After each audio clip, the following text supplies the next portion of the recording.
अस्सलाम वालेकुम स्टूडेंट्स, कैसे हैं आप? I hope you are all fine. Today is 1 January 2023 और आपको नया साल मुबारक हो। अल्लाह ताला पाकिस्तान और बिलखुसूस कराची को तमाम आफतों से महफूज रखे, आमीन।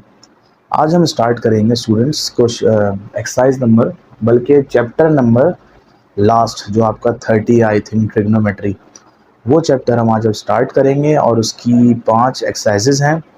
और सबसे पहले स्टार्ट करेंगे बेसिक से और उसके बाद हम जाएंगे 30.4 पे। चौथी एक्सरसाइज पहले करेंगे, फिर पाँचवीं करेंगे, फिर 1 2 3 करेंगे। तो ट्रिग्नोमेट्री की बेसिक मैं आपको समझाता हूँ आज। तो ट्रिग्नोमेट्री जो है, देखें लिखा हुआ है ट्राई। ट्रिग्नोमेट्री बेसिकली 3 अल्फाज को तोड़ के बनाया गया है। ट्राई, ट्राई का मतलब होता है 3, ठीक है।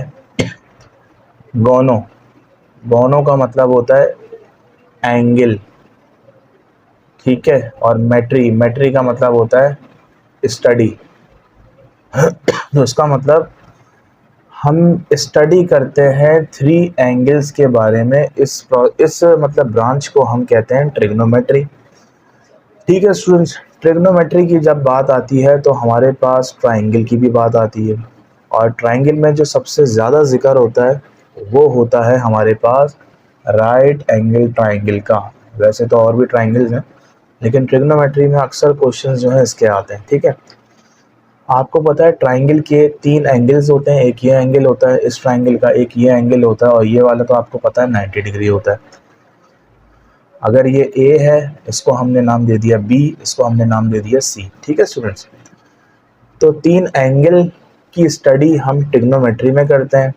अब खाली एंगल्स की स्टडी नहीं होती स्टूडेंट्स, एंगल के साथ साथ साइड्स भी आती हैं। देखें, ये कैपिटल बी के सामने वाली साइड को मैं नाम दे देता हूँ स्मॉल बी, कैपिटल ए के सामने वाली साइड को स्मॉल ए, और कैपिटल सी की सामने वाली साइड को स्मॉल सी। तो इसका मतलब एक ट्राइंगल के अंदर, ठीक है, राइट एंगल के अंदर, बल्कि किसी भी ट्राइंगल के अंदर 3 साइड्स भी होती हैं और 3 एंगल्स भी होते हैं, ठीक है स्टूडेंट्स। तो अभी हम अगर बात करें राइट एंगल ट्राइंगल की, तो इसकी जो 3 साइड्स हैं इसके नाम हैं। ये वाली जो साइड है जो बिल्कुल वर्टिकली यहाँ पे प्लेस हुई है, इस साइड को कहते हैं हम परपेंडिकुलर, ठीक है, परपेंडिकुलर, जो बिल्कुल स्ट्रेट होती है, ठीक है, नंबर 1। नंबर 2 की अगर बात करें तो दूसरी साइड है ये, इस साइड को हम कहते हैं बेस, ठीक है। और नंबर 3 साइड को हम कहते हैं परपेंडिकुलर, बेस, और ये वाली साइड को कहते हैं हाइपोटेनियस, हाइपोटेनियस। तो स्टूडेंट्स 3 साइड्स के नाम मैंने आपको बता दिए, ठीक है। ये तो हो गया। अब ट्रिग्नोमेट्री के अंदर हम बात करते हैं कुछ रेशोज की, जिसको हम कहते हैं ट्रिग्नोमेट्रिक रेशोज। अच्छा स्टूडेंट्स, रेशो का मतलब क्या होता है? जब एक साइड को दूसरी साइड से कंपेयर किया जाए। कंपेयर का मतलब डिवाइड भी होता है, या फिर दोनों का रेशो लिया जाए, ऐसा भी कर सकते हैं। इसको ऐसे भी लिख सकते हैं, एक साइड का दूसरी साइड से जब हम क्या लें, रेशो लें, तो वो जो फॉर्मूला बनेगा उसको हम बोलते हैं ट्रिग्नोमेट्रिक रेशोज। तो मैं आपको बताता हूँ ट्रिग्नोमेट्रिक रेशोज कितने होते हैं। तो सबसे पहले आपने नाम सुना होगा साइन थीटा का, ठीक है। साइन तो रेशो है, लेकिन थीटा इस एंगल को कहते हैं जो यहाँ पे होता है, ठीक है। इसका जो फॉर्मूला होता है वो होता है परपेंडिकुलर अपॉन हाइपोटेनियस। हमने क्या किया, परपेंडिकुलर को हाइपोटेनियस से डिवाइड करा दिया, हमें क्या मिल जाएगा, साइन मिल जाएगा। और इन दोनों को जब हम डिवाइड कराएं तो इसका मतलब हम इनका रेशो ले रहे हैं। ये हो गया पहला रेशो। साइन के बाद आता है कॉस थीटा। कॉस थीटा का फॉर्मूला होता है बेस ओवर हाइपोटेनियस। यहाँ पे हम किन 2 चीज़ों का रेशो ले रहे हैं, बेस का और हाइपोटेनियस का रेशो ले रहे हैं। तीसरा वाला जो आता है वो आता है टेन, जिसका फॉर्मूला होता है परपेंडिकुलर अपॉन बेस। स्टूडेंट्स, ये 3 बेसिक हमारे पास ट्रिग्नोमेट्रिक रेशियोज हैं, साइन, कॉस, टेन, ठीक है। अच्छा, अब एक काम करते हैं, अगर मैं फॉर्मूला लिखूं हाइपोटेनियस ओवर परपेंडिकुलर, ये देखें मैंने उल्टा कर दिया इसको, हाइपोटेनियस ऊपर, परपेंडिकुलर नीचे। तो इस रेशो को क्या बोलेंगे स्टूडेंट्स?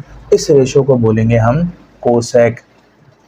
ठीक है, क्या बोलेंगे? कोसेक। तो क्या पता चला? साइन और कोसेक एक दूसरे के इन्वर्स हैं, एक दूसरे के रेसिप्रोकल हैं। ठीक है, अगर मैं इस हाइपोटेनियस को ऊपर ले जाऊं और बेस को मैं नीचे कर दूं, इस रेशो को क्या बोलूँगा मैं? इस रेशो को बोलूँगा मैं सेक।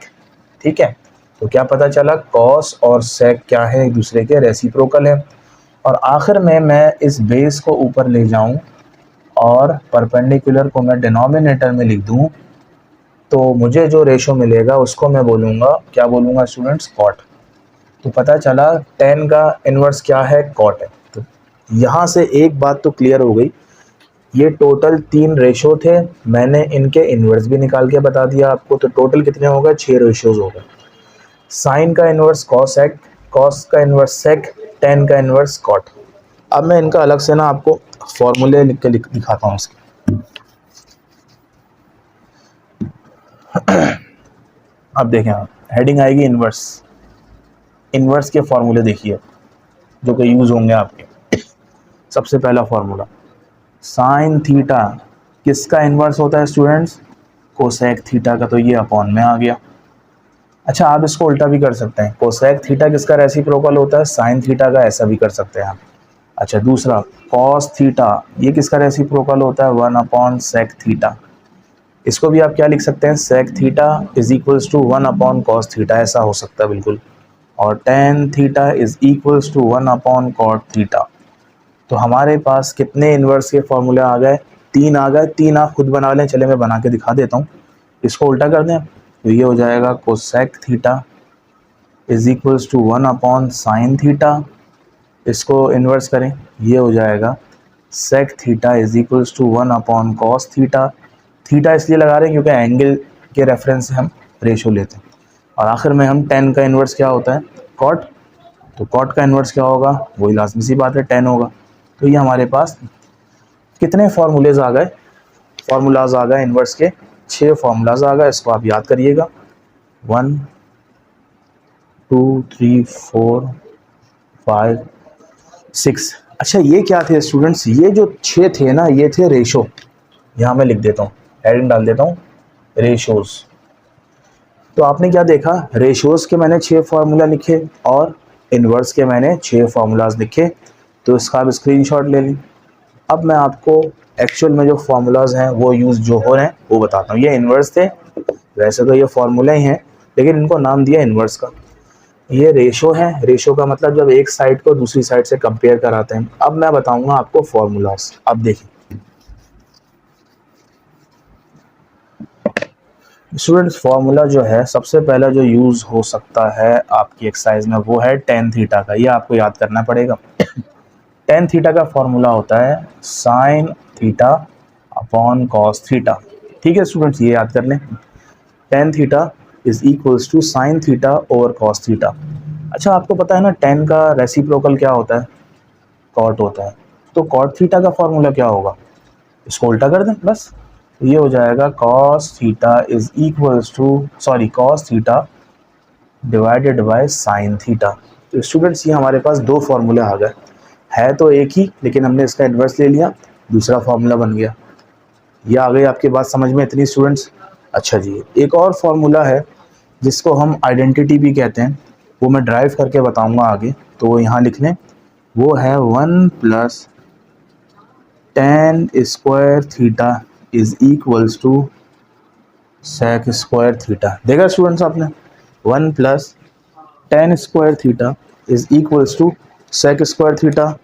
बाकी के फॉर्मूले मैं आपको बताता हूँ कौन से यूज़ हुए। 2 फॉर्मूलेस, 2 आइडेंटिटीज़ और हैं इसमें। अच्छा जी, एक है 1 plus cot square theta is equals to cosec square theta. ठीक है स्टूडेंट्स, ये याद करना पड़ेगा आपको। और लास्ट में जो फॉर्मूला यूज़ हो रहा है वो है आपका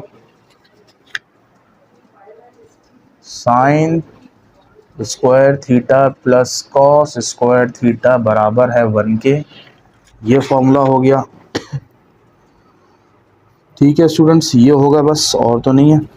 बस ये देखें बेसिक फार्मूलाज हैं जो मैंने आपको बता दिए। सही है स्टूडेंट्स, तो हमने क्या देखे, सबसे पहले हमने ट्राइंगल के बारे में पढ़ा। 3 एंगल और 3 साइड्स होती हैं, ये हमने 6 के 6 रेशो निकाले।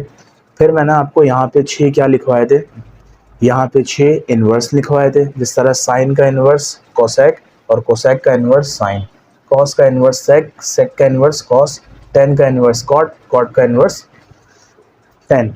उसके बाद मैंने आपको 2 फॉर्मूलाज लिखवाए, टेन थीटा का sine upon cos, cot theta का cos upon sign.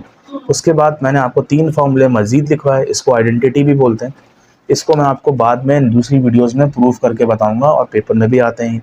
1 + tan square theta is equals to sec square theta, 1 + cot square theta is equals to cosec square theta, sine square theta plus cos square theta बराबर है 1 के।